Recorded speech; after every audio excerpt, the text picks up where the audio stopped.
I knew about managing money, not getting into credit card debts or so, but that was the basics. One thing I did not have, though, I had zero investment knowledge.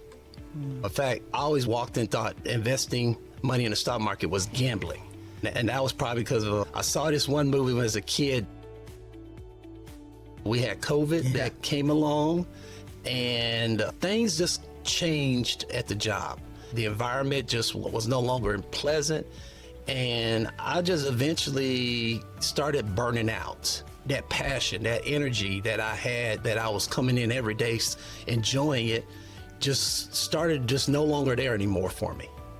And at the end of 2020, that's when I said, you know what? I think it's time to step away. Welcome to Catching Up to Fi, a podcast on mindset, money, and life for late starters of any age on their journey to financial independence. I'm Bill, and I'm a late starter. I'm Jackie, and I'm also a late starter, and we're your host. We're here to help you on your journey to financial independence, no matter where you're starting. We're going to talk to experts, other late starters, and explore topics related to our mission. Join us as we catch up to Fi together. Welcome back to Catching Up to Fi. This is Jackie Cummings-Koski. I am going solo today. My co-host, Dr. Bill Yount, as he's an ER physician, got called away into the ER. And actually, I'm clapping a little bit because I get to have this conversation myself with an extraordinary guest that I have heard his story before, and he was willing to come on and talk through that with me. But before we get started, I want to read an Apple review. And if you enjoy the podcast, please go and rate us on Apple, leave us a review. But I want to thank, let's see, this is titled Woohoo for Parents, and this is from M Traveling. She says, oh my gosh, episode 189 with Chris Corinthian, and then a later episode with Ron Lieber blew my mind. I went on to get both of their books. My FI optimizing brain is now inspired and ready to take on college for 2 teens. Thank you for your excellent guests and interviewing skills. I just love that. That just warms my heart. So go to Apple and leave a review, give us a rating, or wherever you listen to your podcast. So let's get into today's show. So many late starters, they underestimate how much progress they have been making towards FI. They often feel like further behind than they really are, but when they run the numbers, they may be surprised that they are doing way better than they thought. Our guest today calls it Surprise FI. So it led him to reaching financial independence and retiring early in his 40s, way sooner than he ever thought possible. So he's going to open up about his fascinating journey and what realizations motivated him to actually get there. So I just love a good money story. So Jaylynn, welcome to Catching Up to Fi. Hey, Jackie, how are you doing today? I'm doing good. So this is wonderful. I've heard bits and pieces of your story, but I was immediately fascinated because you had some elements that we didn't really talk about before. Like you had a private pension, you moved around a little bit. And so we're going to get into all of that. So you definitely want to stick around to the end. So I'd love to start with a little bit about how you were exposed to money growing up. Was there any lessons that stuck with you? What was your childhood like that you think actually ended up influencing the way you think about money today? Great question. And by the way, thank you so much for allowing me to come on your show. I'm honored to be amongst your presence and get a chance to talk to you and share my story with your audience. All right. We're glad to have you. I would say my money story starts very young. My parents, they were divorced when I was very young, but I would always say that even though they were divorced, both my parents were very active in my life. I lived with my mom, but my dad was very active. And because of that, I got a chance to see 2 different things of how money was done in a household. My dad, what he showed me was about spending money on value. My dad, he was about making sure you value homes, experiences.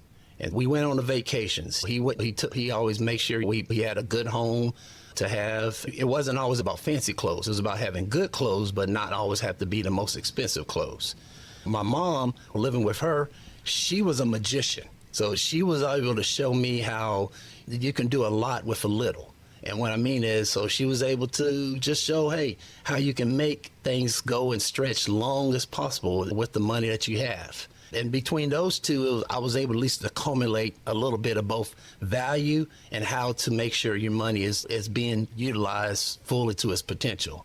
And as far as an exposure with money, what my mom did when I was young is she would take me once a month on the bill paying run. And what I mean by that is, so she would sit there and say, hey, she would sit me down and she would show me, all right, these are the bills that need to be paid. And she would take me to the bank and we go get money orders. And I would sit there and see exactly what a money order is and what the bill was and how you do it. And then she would take me out and this is back in the days in the 80s where you would go physically pay your bills. So we would go to the water department, to the electric department, to the gas department and pay those bills. And my mom made it a game. So she would say, hey, let's get out and go run over there as fast as you can and go drop the bill in the box. Go do this. And that was so much fun because it was like, man, we're spending time together. I'm learning about money. And mom's over there always gives ice cream too. She was out. It was a treat. But that experience she was basically saying, hey, you always need to take care of your bills. You always need to pay them because once your bills are paid, life is a lot better for you. And so that to me was like the biggest from a money exposure as a young man that I always was like, hey, I got to stay on top of my bills.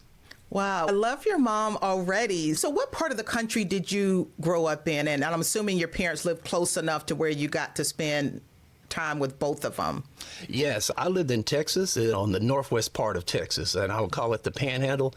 That's where it gets snow. And I know people will say, snow in Texas? Yeah. Really? I said, yes, that is actually the cold part of Texas up there and stuff. So I didn't know there was any such a thing. So, so I remember the money order days. So for anybody that might not know, money order is basically you go to the bank and I don't know, you ask, it's been so long, but you ask for a certain amount and they give you this thing and then you just go take it and you pay the bill. So you got to look at all that firsthand. Yeah, so this is before electronic payments, debits or anything. You actually physically had to go to a place and have money transactions. And which to me, I think that was good. It was good for me to learn that at such a young age. So it's not too taboo when I got to adulthood. I think that's really good exposure, and I try to do that with my daughter as well, but my experience growing up, my dad didn't show me any of that. A lot of people have. It wasn't talked about in the household. So kudos to your mom for letting you see that, and I don't think it's a bad thing, but I think back then,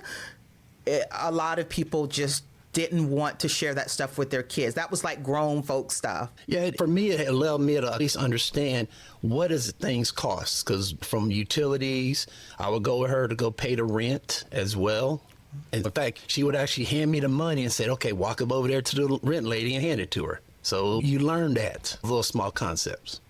Yeah, so I know that you had the dual household things going on, but would you consider yourself middle class growing up, or how did you see yourself as far as your experience growing up? And I didn't know what the different types of classes were. I always said you're either doing well or you're not doing well. But now knowing, I would say we grew up middle class. We always had the best things, but we had what we needed. We're full of love. There was nothing but full of love in our household. So, oh, that goes a long way. So are your parents still living? Yes, they are. Yes. Okay. Great. Shout out to your parents. They raised a great young man that reached financial independence, and that's why we got you on the show today. So it sounds like a pretty good upbringing, just having the love, and you got to see two different strategies, your mom and your dad. And so you get out of school. Now, did you go to college, and how did you get through college? Yes, actually, I went to college. I went to school for engineering and got my degree in mechanical engineering. And I was very fortunate. A majority was paid through scholarships and grants, but also fortunate I walked out of college with a very small student loan debt. So pretty much I was able to get it paid off in less than a year. If I wanted to be aggressive with the salary I made, I could have paid it off in 2 or 3 paychecks if I wanted to.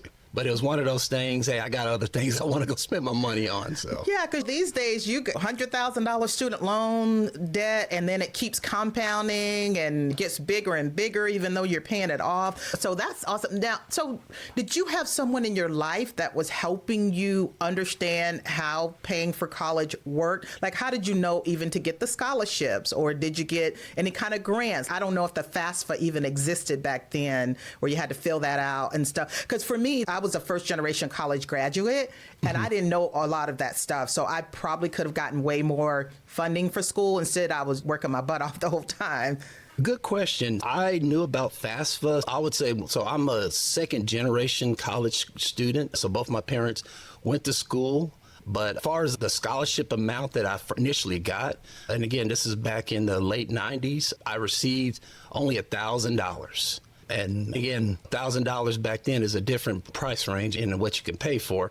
But I took that $1,000 to a community college first. And that was like the beginning of kind of the best thing throughout my college career. So I was able to pay for 1 year at a community college, got scholarships there, and then paid for my second year, which then led to more scholarships, allowed me to transfer to a 4-year university and finish with those scholarships almost debt-free. Wow, so that's a great path, because it sounds like since you weren't saddled with student loans, that it allowed you to maybe move a little bit faster. So that made a huge difference. And then you picked a great career, right? A lot of people in the FI community are engineers, so you're an engineer.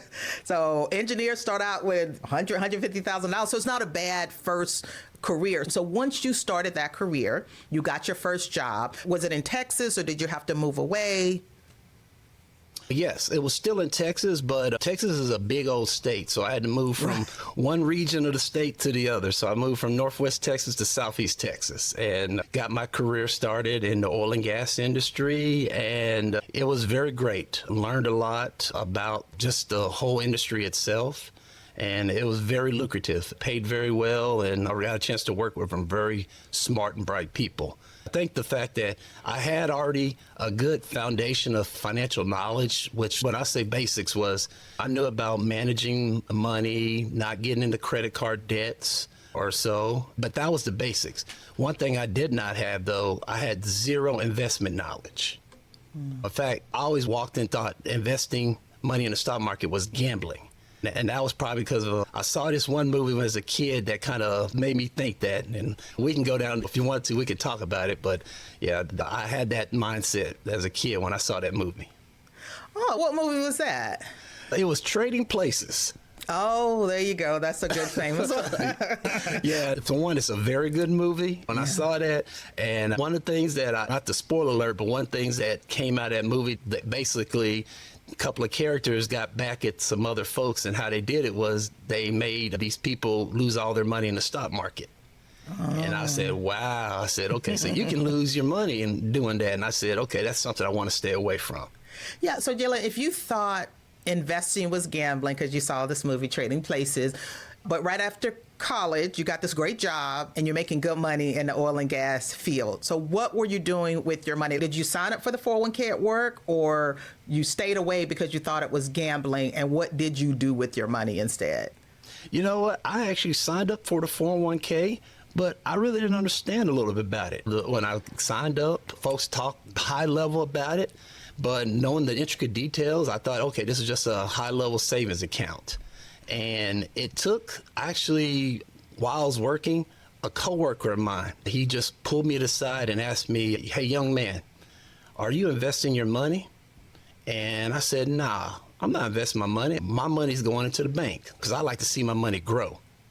I got to go look at it there. Every time I go to the ATM, when I pull out the money and check the receipt, I like to see that balance. That made me feel good.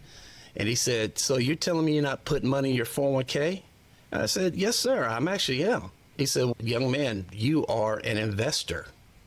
Wow. And that's when the light bulb moment came on. Wow, I'm actually am an investor, and I am investing into the stock market. So if I am, let me go researching what I'm putting my money in. Yeah, there you go. And I was in the same camp when I was in my 20s. I didn't make the big money like the oil and gas engineer, but I felt like when they said it was for retirement, I felt like it was so far in the future that I didn't even consider it my money and I didn't understand. So you had this coworker to tell you are indeed investing. So did you just, I don't know if you were able to log on to see what you're invested in.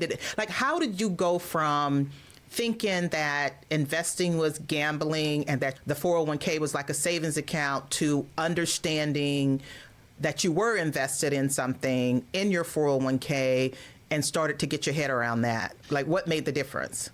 What made the difference was after that conversation, I went back and looked at what I was invested in. Because originally when I signed up for 401k, we had maybe a couple of handful of investments, not that many. And I just said, all right, just put money in everything. That's what a lot of people do. For Financial Literacy Month, most people's 401k, they don't understand. It's very messy. So we're doing this whole initiative about how to clean up your messy 401k. And the average person does not really understand it. And it's a lot of trash in there. So you just said, let me spread this around. Yeah. But once I understood that, then I started reading a little more. What is a mutual fund? What exactly is that? And so I started changing up what the money was invested in instead of just spreading all around. Okay, maybe put in a few concentrated selections. And the other thing that I was very fortunate working for a great company, they had these financial seminars where they would bring in advisors every few months. And so I signed up for every single one. There's knowledge out there. Let me go feed that knowledge. If there was a seminar that was happening out that the company was sponsoring outside of work, I would go into those as well. And so I just kept learning and diving deep and more into more of what are the investment options out there.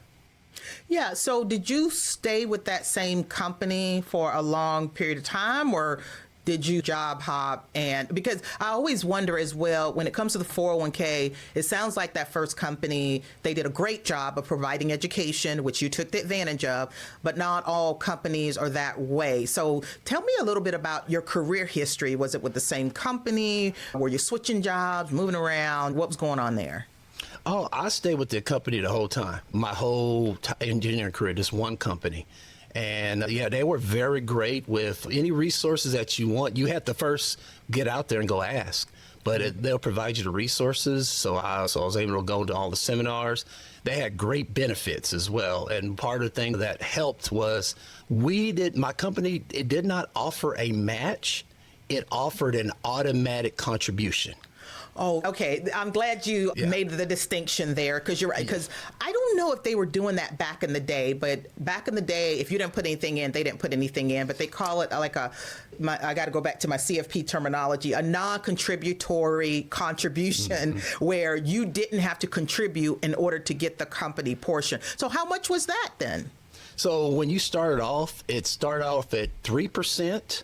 And then over time, based on years of experience, it moved to 5%. And once you get to 10 years of experience, the max was 10%. So wow, you can put 5% in, you can put 1% in. The company was going to put in 10% no matter what. Wow. And which was great and advantageous for me is because over the years, as my salary increased, I was maxing out my 401k earlier in the year. Wow. Probably like by summertime. And most of the time, so most companies, if they only offer a match, once you max out, they're not putting anything in. Since my company was automatic contributions, I max out in the summertime, they're still putting money in beyond that. Yeah, I see, because my company only did a match. And I remember one year where I got to my maximum amount before the end of the year. And so I wasn't getting the match once I had already made contributions the most I could for the rest of the year. And then the next year they trued me up or something like that. Wow. So this is really great. I would almost consider that a superpower, because one, that meant that even if there was employees there that didn't contribute anything, they still got the 10% if they had been there long enough. That's correct. Okay. So that's pretty good. So you were maxing out your contributions to the IRS limit, which maybe around 20,000 at the time, and it keeps going up. And then, so how long were you with the company total? I was with the company almost 22 years. Wow. We don't hear that much anymore. I was with my company for 21 years. So you don't hear that anymore. You don't hear that. We got a lot of Gen Xers, so maybe there's some other people out there, but I would say anybody that's under the age of 40. I was looking at a statistic the other day, Jaylynn, and it said that the average person changes jobs 12 times during their career now. So our little 20 years, we won't be seeing that no more probably, but it served you well.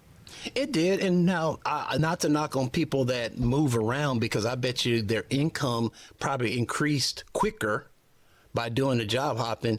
For me, I really enjoyed the company. I enjoyed the opportunity and the growth. And I didn't know what the grass was going to be, if it was going to be greener or not. And I think the fact that automatic contribution was like one of the big key things, because I worked with other folks that were job hoppers that came into our company, and they said, well, so one, they may had 15, 20 years of experience from a previous company, but when they got to my company, they were like, hey, none of that rolled over, for they got the automatic 10%. They were like, man, I really would love to have that. So they saw that was so lucrative and stuff. And yeah, I think that was a big superpower just to have that, because not only that automatic contribution didn't just apply to your salary, it applied to all your bonuses as well.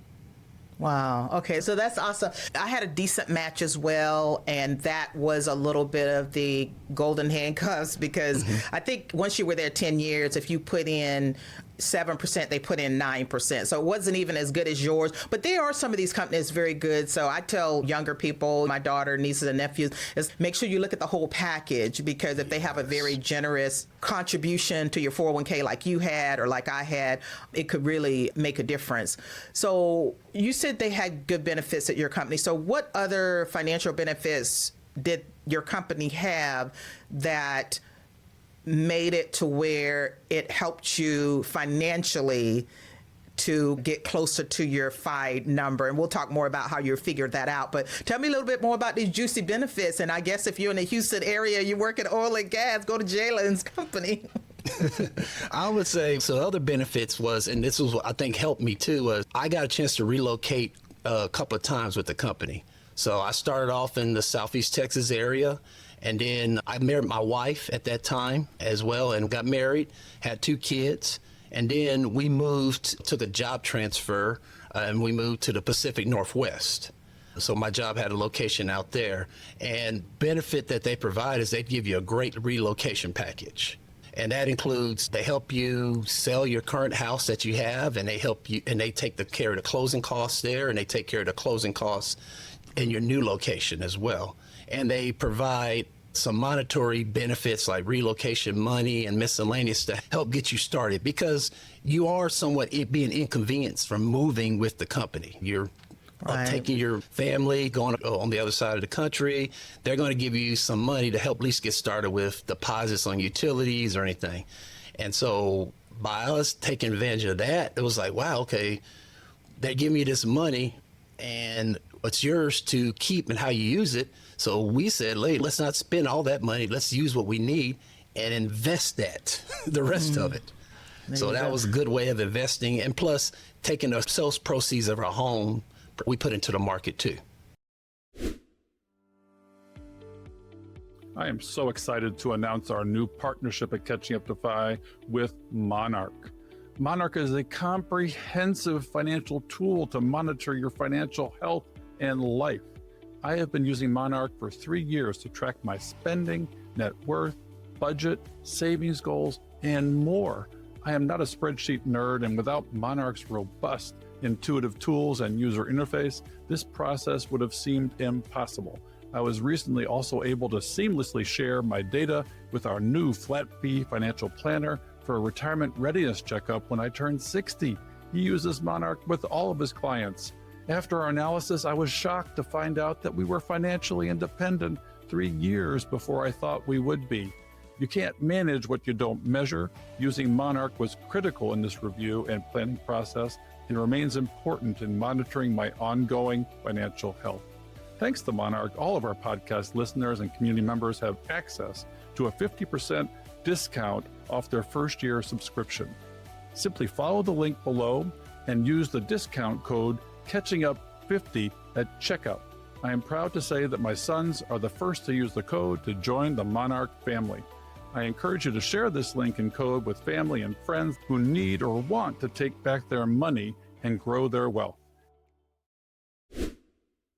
Okay, so let me ask you this. Let me create the timeline here. You had started your career, you were making good money, you're figuring out your 401k. So did you have your money figured out by the time you got married, or did that occur after you got married? And how did that transition work in terms of you and your wife and now you being in this coupled journey towards financial independence?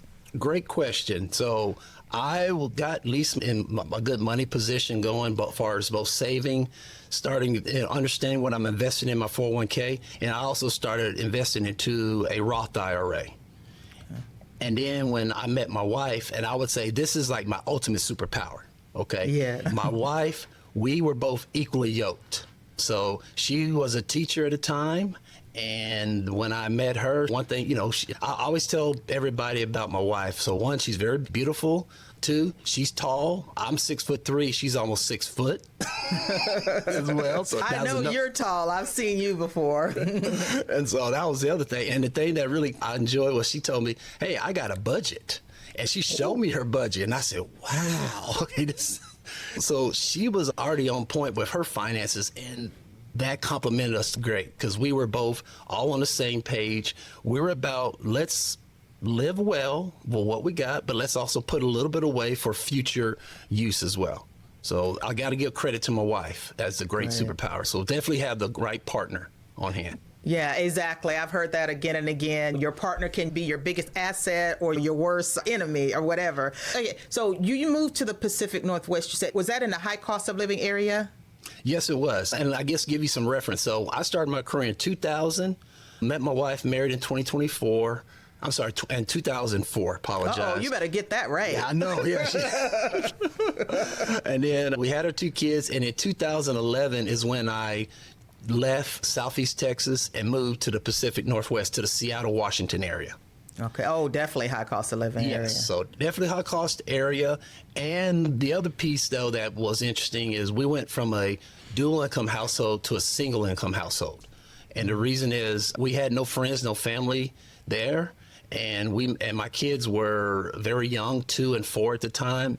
And so it was the best thing that my wife, she decided, hey, I want to switch over to a new career as a domestic engineer. Oh, there you go. And I totally feel that because when I got married, we moved away, didn't have any friends or family, but we both still have to work. I wanted to be a working mother, and that's what we decided on anyway. And it was so hard. It was so hard. We had to hire someone to take care of our newborn, and I'm going to work every day. So it was hard. So I feel like it might have been a better decision to do something like you guys did. So now you're a single income household. Now, did you have any debt, or were you still comfortably able to afford your lifestyle and all of that? The only debt that we had was the higher house note because the homes in the Pacific Northwest cost more than in the Houston area, tech homes. However, even though our household income shrank, our savings amount increased because one, it's a different lifestyle up there in the Pacific Northwest. We didn't have to go out shopping all the time. So my wife, being a teacher, she always constantly had to shop, change up her wardrobe. We didn't cook. We didn't go out to eat as much. She stayed home and cooked as more. And we just started doing a lot of activities there. The weather is so beautiful that it doesn't take a lot to do so much up there. We did a lot of hiking. We did a lot of biking. You got the beautiful mountain drops with the snow-capped mountains behind you. A couple-hour drive, you can get up there to the top and go sledding. We're not too far from the bay, so you can go to the beach. And so it was just a different lifestyle that we had there, and that saved us quite a bit of money just doing that. Because being in the South, it's just a little different. It's hot here. Everybody's about style, so everybody's always got to go shopping. Up there, it's either you wearing a rain gear or warm gear. That's it. That's interesting. Yeah, you moved to the higher cost of living area, but it seems like it really wasn't because when you look at the whole lifestyle and things like that, that's very interesting. So I guess at what point were you starting to plan around financial independence or even believe this possible? Because this is a guy, again, that thought that investing was gambling. So what did you start to do that made you realize you can cut out early? Because society tells us you need to wait till 62, right? Yeah, great question. We were always, once we learned about investing and continue to do that, we funded all our retirement accounts, 529 plans, even brokerage accounts. And then in 2018, I made another job, relocation to Louisiana. And this was 2018. And at that time, I learned about the FIRE movement, and I found it by accident, believe it or not. And it goes back to the other benefit that my job provided was a pension. So I had 401k, I had a pension, and I wanted to know, I had the option one day down the road when I retired, do I want to take the lump sum or do I want to take the monthly annuity payment? So I went on the internet and just searched for, hey, which the best options, the lump sum or the annuity payment. And a couple of podcasts came up, Roger Whitney, the retirement answer man, and Jill Schlesinger, Jill on Money. And I just listened to those. I said, oh, wow, very interesting. And those two shows got me then connected to other financial independence podcasts, Choose FI, Bigger Pockets Money. And then I just started listening to those stories on those podcasts, and there were people on there that were good with money. They liked talking about money, and they liked talking about finances. And you in particular, you was on Choose FI, your episode, Jackie, just really resonated with me so well. I was like, wow, these are my people. They like talking about money. They're good with it. That's awesome. And then at that point, I looked at my numbers. Again, I was 40 years old at 2018, and I learned about the 4% rule. And I said, all right, let me see how am I doing with our assets based on the 4% rule. And lo and behold, I got a big surprise. I was already at financial independence. Oh my God. I feel like, Jaylynn, there's a lot of people, a lot of late starters that think they're so late, but once they start looking at the numbers like you did, and they have this construct of either the 4% rule or the inverse, which is 25 times your expenses, they're way closer than they thought. So this must have been awesome to figure out. Okay, so let's get down to the figuring out your FI number and that you had reached FI and you were surprised. Now, but you did mention something that we don't hear talked about a lot is a pension. Now, you work for a private company, so this is not the state pension or the federal pension or anything. It's a private pension. So can you tell us a little bit more about, and I'm Gen Xer, we have a lot of Gen Xers that listen to us. A lot of us got caught in the middle of frozen pensions, meaning they started working 5-10 years later or whatever, the company decided to eliminate the pension or to freeze the pension. But it's still there, and it can still be growing. You just can't contribute anymore, and the company's not contributing anymore. So I finally figured out my pension, and it's very tiny because it got eliminated. I finally turned on monthly payments. It's $500 a month, so that's helpful. However, tell me about how did you decide what to do with that pension, and how did you figure it into your FI number? Once I learned more about it and understood the two options, I always first started calculating what my current lump sum value was. And then I included that lump sum value into my overall FI number. Okay. If I ever had that option to take it out. Now, the thing that I learned by default was because of my pension choice, we have what they call the 80-point rule, years of service plus your age.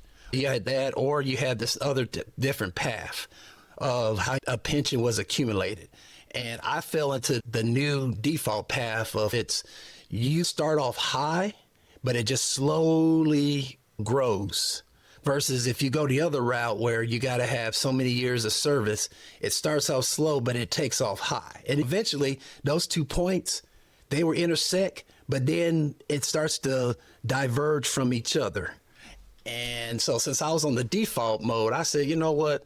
I think when I get to my retirement age, in which at that time, I thought my retirement age was going to be 59 and a half or 60, because that's when you're able to access all your retirement account. I said, all right, I probably might take the lump sum because I think I could do better as well with investing. The other thing that was on my side was, since I was on the default plan, my pension was portable, meaning that I could take my lump sum with me if I choose to go for a different company, versus if you're on the old plan, you lose it. Wow. So did you have to be at the company for a certain amount of time to be able to take the pension? At the time that I came in, you had to at least be vested, and then my vesting period was 7 years.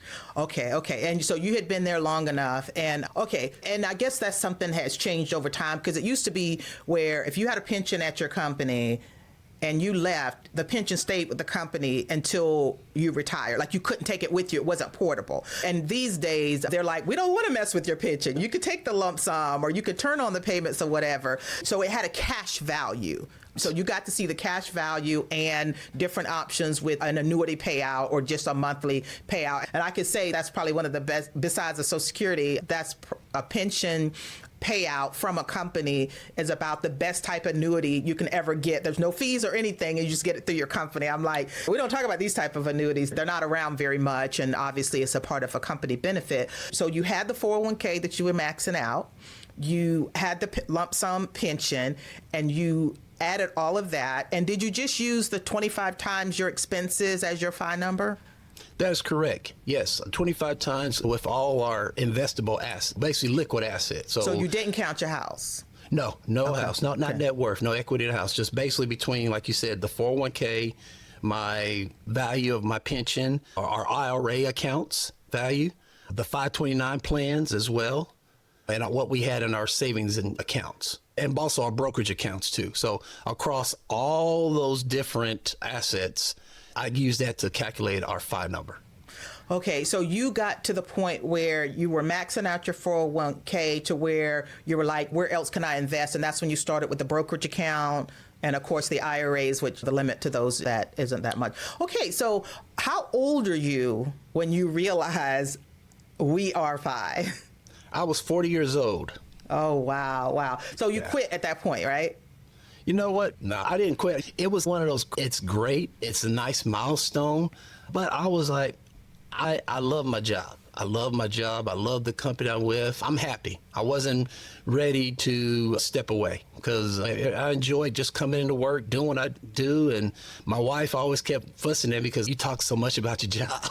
I would say that's a superpower too, Jaylynn, because a lot of people hate their job, or it's toxic, or it's stressful. They get burnout. So for you to still love your job, you reach financial independence, it was no big deal to continue working. But you eventually did retire. And I'm wondering, for those years in between, from the time you reached FI to the time you said, okay, I'm ready to leave and actually retire, like, what was happening during that time? Sure. Yeah, just to backtrack. So 2018 is when I find out I was FI.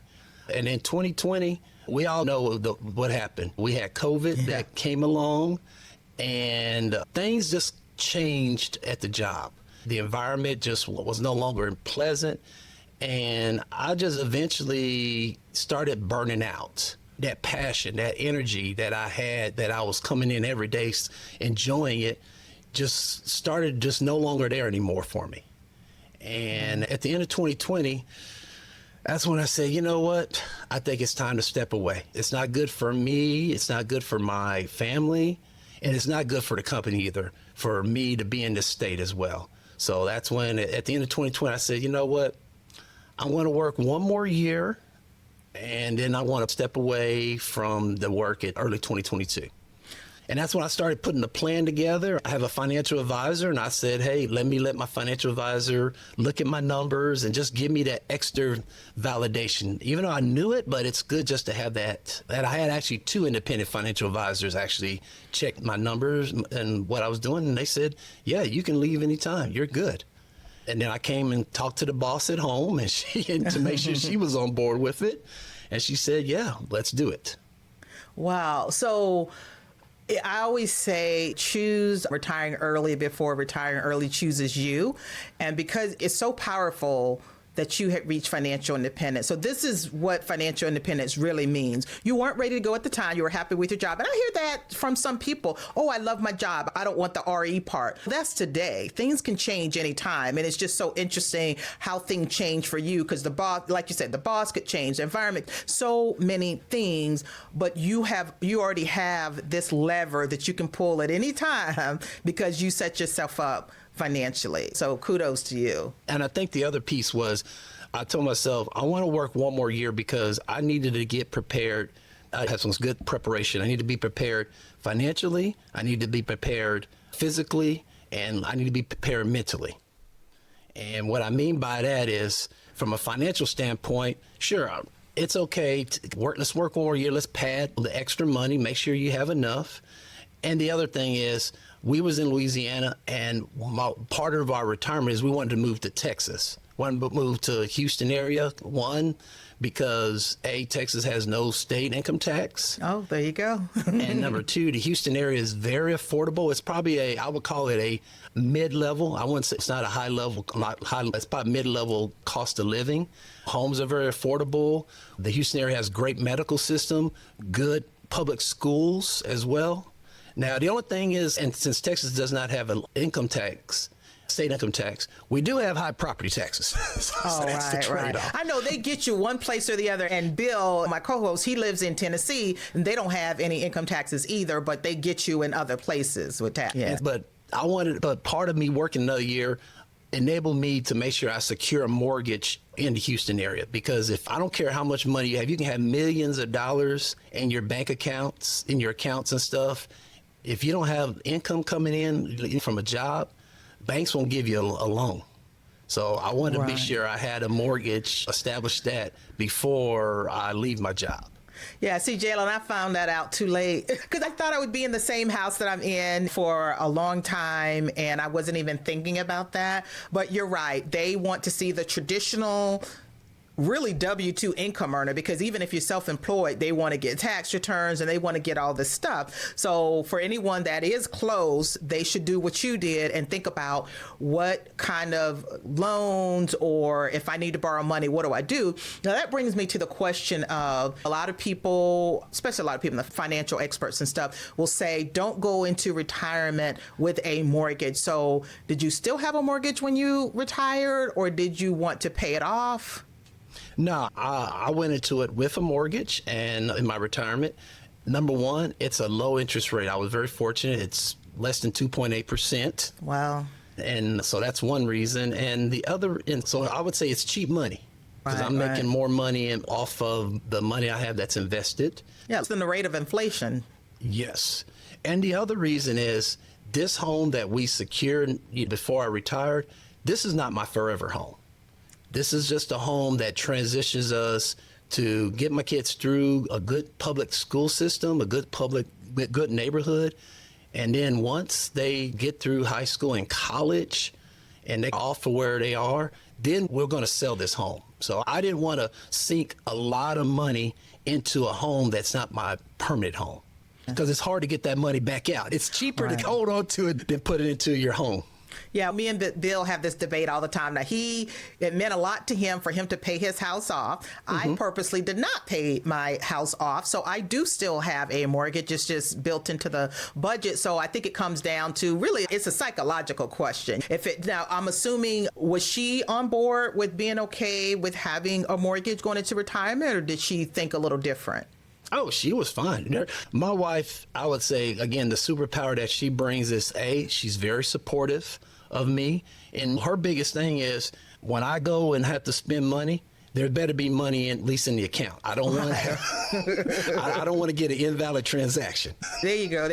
Okay, so you were both on the same page with that. And again, I hear this debate all the time: should I invest or pay off the mortgage? I'm going into retirement, so there is no single answer, and it really becomes a psychological question. So I just wanted to get a sense of how you thought through that, and other people should when they get ready to retire. It's not for everybody, and if it helps you sleep better at night, then hey, go ahead and pay that mortgage off. I definitely agree with that. It's all psychological, because if it makes you sleep well and you feel this is your nested area, do it. For us, we know this is not permanent. We're going to go somewhere else. And we figured when I'm at age 60 or so, the next house that we move to, we're going to pay cash for it at that time, and it'll be paid off. Gotcha. So it sounds like you know the numbers, you have a plan, and you proactively do this. So I say make whatever decision you want to make, but have it come from a position of knowledge and education. Correct. And that gets you all taken care of.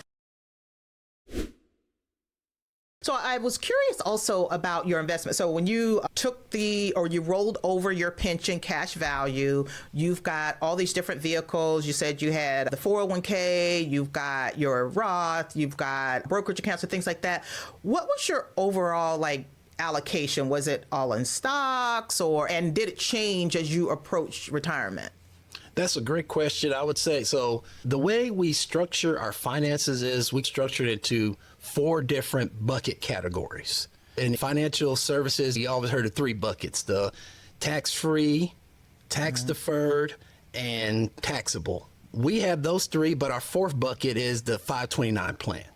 And so we structured our money accordingly, and we have money in the Roth. So in our Roth and our tax-deferred accounts with our 401k, those are more aggressively invested. So the asset allocation in those were probably about 85 to 95% equities and 5% fixed income. The 529s, we already had enough money saved to cover at least 4 to 5 years of college expenses at a large public university for each of our children. So we're like, we won the game, let's be less aggressive. So that one was very conservative, invested at that time. And in our taxable bucket, which is what we were going to live off of, because we had at least 15 years of living expenses saved in that bucket, that was allocated about a 60% equity, 40% fixed income. So if I do an aggregate of all of those 4 buckets, we're at a 70% equities, 30% fixed income. It's changed a little bit now, but that's what it was when I retired. It was a 70-30 split. Okay, and you made those adjustments knowing that you needed to live off some of that money. But like before you were ready to retire, whatever, were you all in stocks at that point, or did you still have some fixed income in your investments? So the retirement accounts, which I knew I was never going to be able to tap early, because I retired at age 44. I knew, hey, I got at least 15 years, so I touched those. I kept those very aggressive. But the taxable brokerage account, which again, I said I need to be slightly less aggressive in those because I'm going to be living off those soon. And in fact, and I'm probably going to get some hate mail for saying this, in the taxable brokerage account, I had, again, it was 60-40 split. That 40% though was in cash equivalent. It wasn't in bonds. It was in cash equivalents. And that was my 5 years of living expenses in there. Yeah, you won't get any hate from me because I'm not the bond girl either, but it doesn't mean that we don't have any fixed income. We just prefer for it not to be bonds. So you said cash equivalent, so it would be something like a money market fund or something like that? Yeah, money market, treasury bills, something that's safe that wasn't going to lose value just from a market dip. And then it was interesting. This was no foresight. I knew this was going to take place, but because I heard just through financial experts or folks in the industry, they said at least have a good 5 years saved. Right. So I had that. And when I retired in 2022, the market went down. We went to a bear market. Mm-hmm. And stocks didn't just go down. Bonds went down. What didn't go down? Cash. Right. In fact, because the interest rates went high, man, my cash was making some money. Right. You're so right. And so would it change anything? Because after 2008, for 10 plus years, money markets didn't pay anything. Would you have done anything different knowing that money markets were not, like right now, you can get 3, 4, maybe even 4.5%. But what if that was only 0.5%? Would it change anything? It wouldn't. And the reason why is because even though in my brokerage account I was holding quite a bit of cash, I was still using it as opportunity to buy when the market was dropped. So when 2020 came, I had a good amount of money, and the COVID happened and the market dropped for that short period. I dumped some money in, and that came back within a few months. When the market came back, that kind of elevated the value of my brokerage out significantly as well. And also what helped with the cash cushion was the proceeds of the sale of my house too recently. So that also helped too. But yeah, I wouldn't do anything different because that first year of retirement, having that much cash, I slept so good at night. Knowing that even though the market was going down, I was losing equities and all the rest of the accounts, I was sleeping good knowing that every month I could pay my bill. And even though that year, I think the market started to turn around was October 2022. It took about until the fourth quarter of 2023 to actually get back to its new levels, back to the same level when I retired. So for 2 years, I was living off of the cash out of the brokerage account plus dividends and interest. and didn't skip a beat. And then now, once I got my third year, that's when we started selling equities because everything started coming back, and we're still sitting great. And in fact, our portfolio value has grown significantly even before I retired. With the luck of the market and the growth, we're sitting pretty well. Wow, interesting. I was going to ask you about that because that's what typically happens. Were you roughly using the 4% rule as far as withdrawing the money that you needed? Is that how you did the math? I didn't. And this is where I go into the debate of the 4% rule on the accumulation side. So let's start out. The 4% rule is a great guideline to help you understand where you are from a worst case scenario withdrawal rate standpoint. So it's a good way from an accumulation standpoint. But in decumulation, you don't necessarily have to follow that. Again, it's a guideline, but it's the worst case scenario that you could do. And for me, I don't ever shoot for percentages. I like to just go off of, hey, this is how much I want to spend. And based on how much we spend, will our plan work? And that's when I ran it through my financial advisor and ran it through my tools. All the results came back saying, yeah, based on how much you want to spend, it's going to work. And so we end up spending less than 4%, of our portfolio, but we had the option if we wanted to spend more up to 4%. But just because the 4% rule says you can do this doesn't necessarily mean you have to. So just putting some guardrails around it. I think sometimes we get a little too formal and rigid on that and everything when you really got to look at, okay, what am I trying to solve for? So you mentioned you used a financial advisor. When did you start using the financial advisor? And when I grew up, there was nobody using a financial advisor, but what prompted you to want to start working with a professional? Oh, that's a good question. So this was back in 2000. Yeah, this was early 2002 when I met my advisor, and he's still my advisor now. Good Lord. So it's 24 years now. Yeah. And when I started learning more about investment tools and things I could put my money in, he opened up my Roth IRA. And at that time, I would say my net worth still was probably negative or close to zero. But the fact that this guy in the financial service industry saw potential, saw this person that wants to get better with their finances, he over there helped me to get started. And I always tell people, so he currently right now, he's still my advisor, and he manages only a small portion of our portfolio, maybe 10 to 15%. But the thing and he knows I'm smart enough, I can manage my entire portfolio right now. He knows that, and he's waiting for the date I give him the call, but I feel that he's adding so much value for me is because number one, he took me on when I had nothing. And look where I'm at now. And you don't see that much these days, especially if they're assets under management, they want minimums and things like that. But you started working with them. I would love to see more planners doing that because I feel like just some basic education, starting with them early on, that's where there's a lot of value. So I'm glad that you're still with the planner that you're saying gives you more value than just the money that he's managing. Absolutely. Because at the time I started my Roth, the max limit was like $3,000. So guess what? This man wanted to take me on $3,000, and then being in the financial service industry, a financial professional makes zero or very little money just off of that amount. Yeah. But yeah, and now that we at this point now where he's been managing a small portion of it, I still use him as like my backstop just to do I have ideas I want to do, and hey, let me just do a check-in with you, and he checks that. But even though he manages a small portion, he gives me full financial advice on across 100% of my portfolio. And most financial professionals won't do that right now. They're only going to give you advice only on what they manage. Right. So I got a great arbitrage with him where he gives me full service advice across all my investment assets. Now, did he help at all with giving you advice on your 401k? Yeah, he takes a look at it. Because some of them won't even do that. Yeah, I tell him what I'm invested is, and he gives me a few pointers on, hey, this is something that you're invested good, or you may want to shift there. So he's done great in that side. Then he was also the person that encouraged me, that was the point where we were maxed out on 401k, IRAs. And I said, what else can I put my money in? And he said, why don't you start putting money into a brokerage account? And I said, what's that?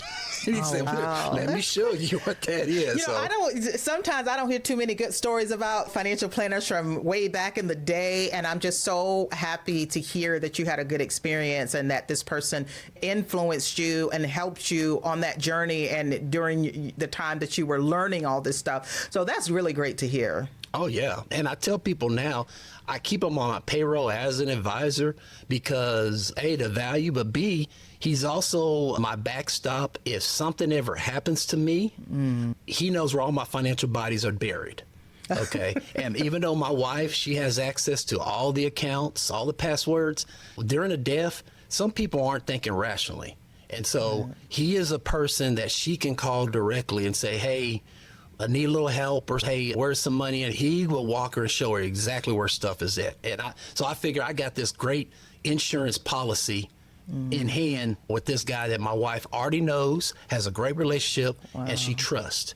And so I sleep better at night right now knowing that's in place. Wow, that goes a long way. So it sounds like you got your estate planning in order. Like for you, are you like a die with zero kind of guy, or do you plan on having a legacy left behind after you pass away? Like, how do you look at that? I'm both. And what I mean by that is this. So I'm not in the one whole camp of I want to spend everything and leave nothing. No.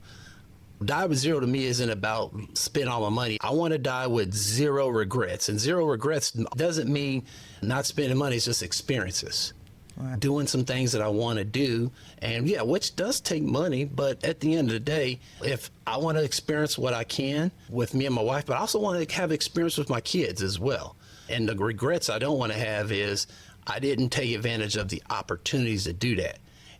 On the same token, I am going to leave some money behind for my kids, for charities or so as well. But with that being said, I'm not going to just hoard all the money and wait till they die. Even until I die and pass it to them.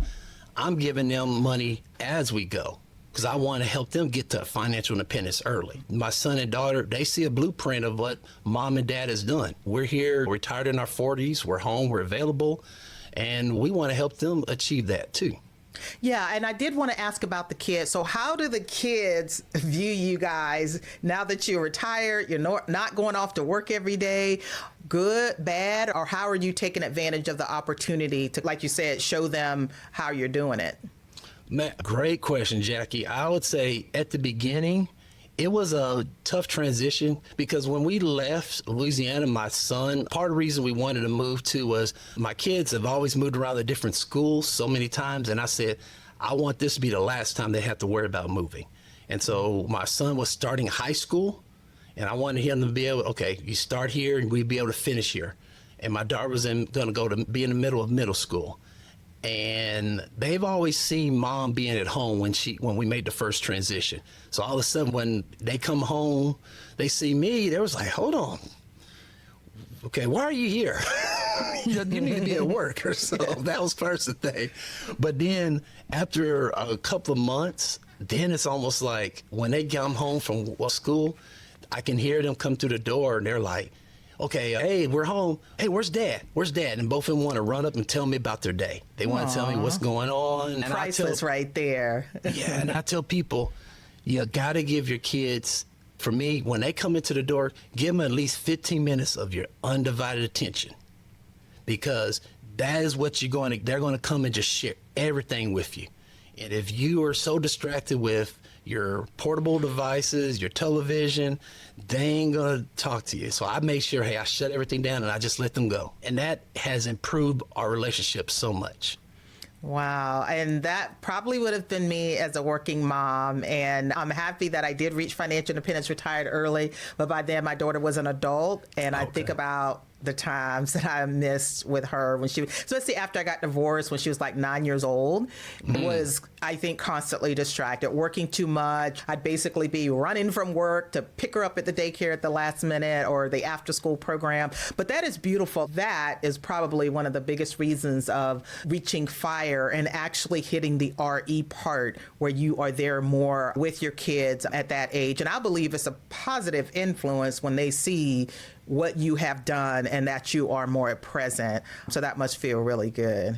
Oh, it does, Jackie, especially just being available to work with them through the transition, especially if I would share it with my son, him being in high school. Let's work through some things, the challenges that go on at the high school level, and being available to help him transition from high school into adulthood and getting off to college. That was just so precious time with helping him show him, okay, this is what you got to be prepared for to help you become a man. Because I always just say a lot of times boys need to see more positive examples of men, and they need to have men in their life helping them go mentor through certain things. And just being there for him has been great. In fact, I'll share a little story for you real quick if I can. Yeah, please. All right. So he graduated last year from high school, and then he gave me this card for Father's Day a few weeks later. He's always giving me some funny cards and stuff. He's a jokester. But this one was a special Father's Day card. And what was special about it was he wrote this note to me. And this note said, "Happy Father's Day to the best dad I could ever have. I'm so blessed to have you as my father for the past 18 years. I'm so glad God has brought us closer these past few years. It's been true blessing to create all these memories. You are truly my best friend, my number one supporter. I am so thankful to have you beside me. I am not ready to leave my best friend as I go off to college. It truly won't be the same not seeing you every day and getting that daily laugh from you. I will miss you so much. I hope you have a wonderful Father's Day. I love you, Dad." Wow, that's beautiful. And that came from a teenager? Yes. That is amazing. Man, I tell you what, yeah. That must have warmed your heart to get something like that. This is what generational wealth is. That is so beautiful. That is so beautiful. You almost brought me to tears. Oh, yeah. No, it brought me to tears when I read those words, because I was like, wow, this was better than any bonus, any promotion that I could ever have. It's wow. Because I wanted to make sure he knows I'm there and build that great relationship. And we got that now. He's in college now. He calls me every day just to say, "Hey, what's going on? How you doing?" And we just chit chat and everything. So it's just one of those things that I wanted to do it, and I was able to accomplish that. Yeah, those are things you cannot buy. So that is beautiful. And that's a great way to try to end this. But before I do, I'm going to get your tips for other late starters, which you have departed so many other tips through your story here. Just a quick little technical question, because my brain works that way. So you retired early, and there has been, especially the last year, so much talk about health insurance and the cost of health insurance. So what are you doing about that? So we're on the Affordable Care Act insurance, and in Texas? In Texas. Texas, okay. Yeah, and so we manage our income to qualify for subsidies. And how we do that, so one, we have a tax strategy that we've developed. So one, we want to be in the 12% tax bracket. And then so we manage our withdrawals to stay within that tax bracket. We still do Roth conversions up to the standard deduction. Okay, which would be for a couple now, 30,000, 32,000? 32. So for 2026, it's 32,200. Okay, so when you say you manage your withdrawals, so that means your brokerage account, are you doing like the tax lots to make sure that so capital gains, that's what you are doing with your brokerage account, and that's keeping it low. So do you sometimes have to like withdraw money from your Roth because that's tax free, or the contribute? No, you do all this with your brokerage account. All of our brokerage account at this point, but I'll share that later. But yeah, right now we're just pulling everything out of our brokerage account to help us stay within that limit. We got standard deduction, we got Roth conversions, and to balance out the amount to how much to qualify for ACA.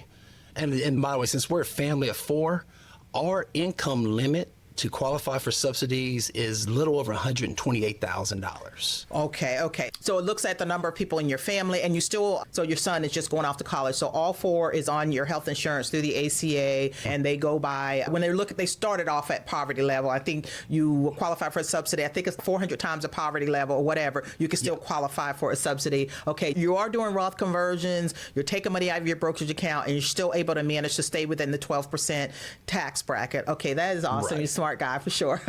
Plus, and so between that, we have our own business. So I have a business. My wife started her own business as well. And so that helps supplement some of the income too. Again, the money we get from our business does not completely cover all our expenses. I say it just covers enough for my Starbucks habit. Okay, I was about to say, so you don't have any intention of going back to work full time. Just now you're doing your passion projects and you got your small business and that's bringing in some. And that's how it's been working with me. I definitely would not consider myself going back to work. And it sounds like you're not either, but no. You are bringing in some income, and which is really nice. So for every dollar of income you have coming in, that's a dollar you don't have to pull out of your accounts. Exactly. And plus, we still have some cash equivalent still in a brokerage. So we can pull that out. Right. That doesn't cause a tax issue or so. So you got a lot of systems in place. And that's where the guardrails, to me, that's a much smarter way to do it, with the guardrails and have a lot of different options depending on what you got going on for that year. But that's currently now. And again, we had 15 years of runway and we're done 4 years and we're still looking pretty good to manage that. But we're going to make a little change with that withdrawal strategy. And what we're going to do is, even though we have enough money in the brokerage account to last us until I turn 59 and a half, we're going to actually start a 72T. Oh, yeah, I did that. We had a really good, I'll drop that in the notes, but we had a mega episode about the 72T. Okay, so it sounds the majority of your retirement money, mostly in traditional versus Roth. Okay. Yes, it is. And even though we're converting it over, that traditional is just growing so fast and so big. That's why I said, why do I want to wait till 59 and a half to tap into this large bucket? Let's just start a 72T. Let's open up a separate IRA and drop maybe 10% of what's in my tax deferred bucket into the 72T and just let it start dripping out. Right. So you got it, Jaylynn. So obviously retiring so early at 44, that was the official. Yeah, at 44, one of the big problems you're having to deal with until you turn 59 and a half is how do you get your money out of your retirement account without paying that 10% penalty? You've got brokerage money, but you're saying at some point, which is exactly what happened to me, some point that will run out, but doing the 72T, which is substantially equal periodic payments, it's a total mouthful, but all that means is you can break off your IRA to take whatever amount you want to take. It has to be in separate equal payments over a certain period of time, a minimum of 5 years, or until you turn 59 and a half, whichever is longer, but it does avoid that 10% penalty. And there's some other nuances. Like I said, we've got a 2-part episode where we go into all the details, and I'm doing one right now. You have to take that regular payment every single year, the same amount, and it's worked well for me, and it sounds like you've done your research on that, and that's totally an option for anybody else that's thinking about doing this before they hit that 59 and a half. There's a bunch of different things that you can do, and you're doing many of them. Yeah, we're going to start that in a few years, and only just because I know we've heard, hey, draw down on your taxable account first and then go there, but I'm like, why do I want to get that depleted all the way to zero? I like to maintain that through past 60 or so. And that's why, and then I saw how big that tax deferred is. Let's go ahead and start pulling some of it out as well. And the other thing we're going to do, and I'm probably going to do this at age 55, is we've already started Roth conversions since I was 44. And we've been doing it every year. We're going to continue up doing it. So I got this long Roth conversion ladder that's been in place. So at age 55, we're going to go ahead and just start tapping into those converted amounts. Okay. And part of the reason is at that age, we're going to shrink down, hopefully, from a household of 4 to a household of 2. And for us to stay on the ACA one, so that means our income limit to stay on the ACA is going to be compressed. Yeah, it's going to be lower. Because right now we're at 128, but if we were a family of 2, we'd be 84,000. So that's 44,000 difference. So for us to still maintain the spending level that we want, we're like, hey, let's start tapping into that once we drop down to a family of 2, and that's tax-free money.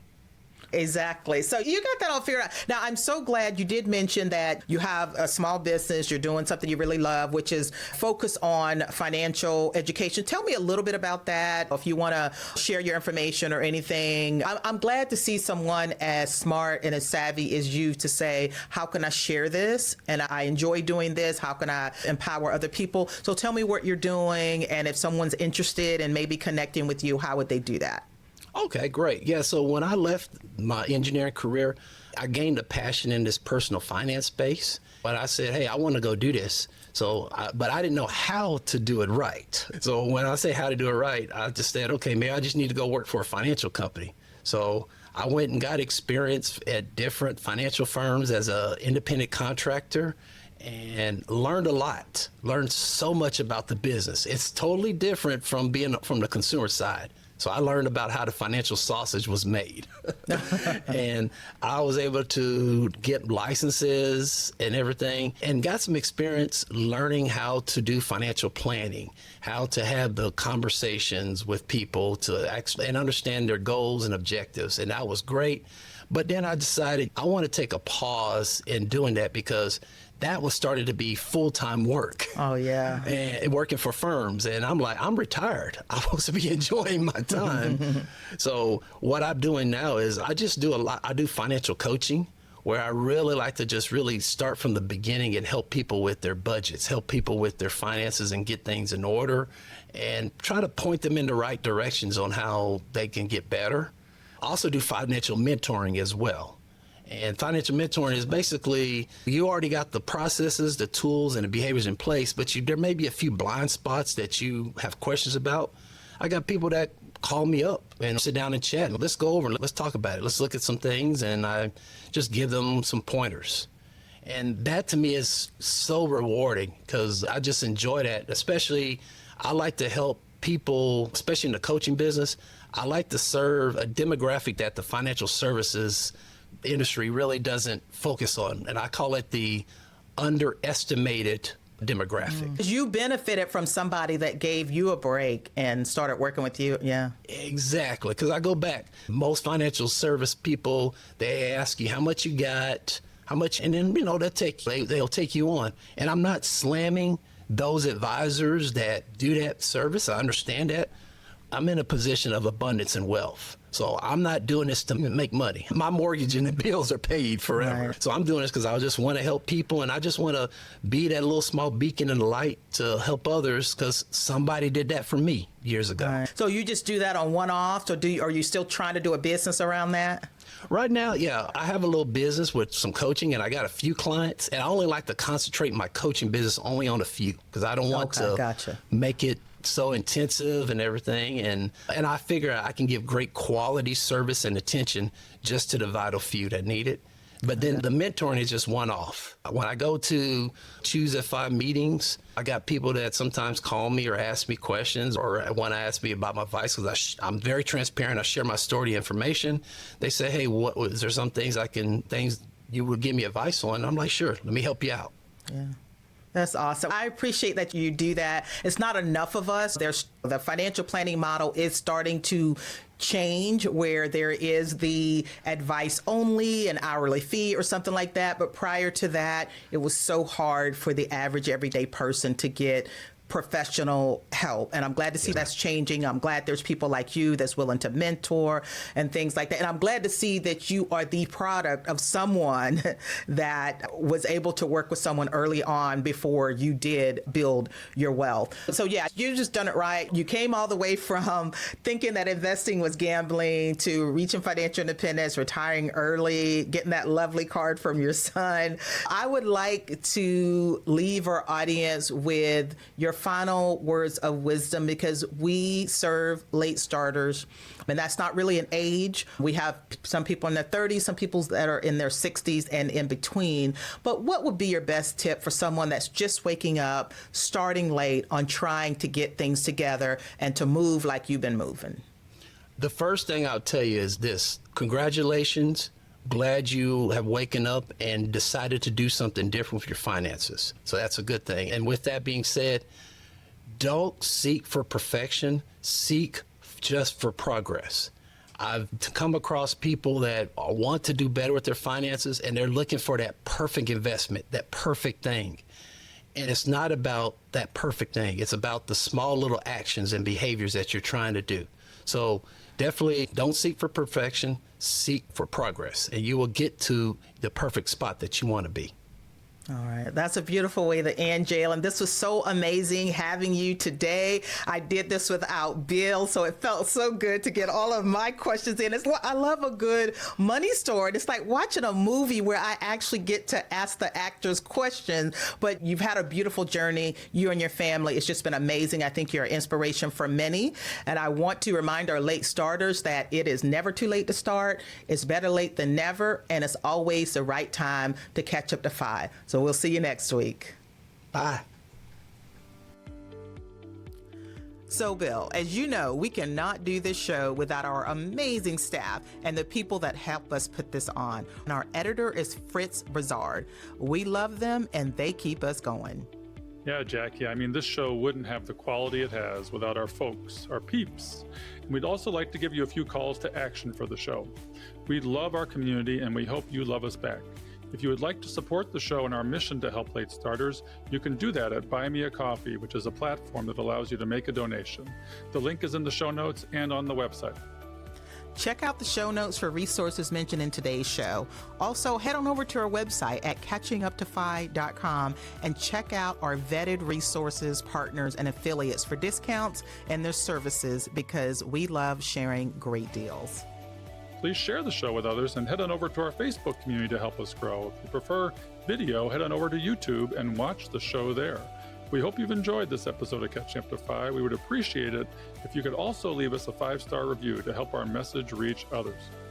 And while we are financial educators that love to teach, remember that our content is for general education and information purposes only. We are not providing financial, legal, or tax advice.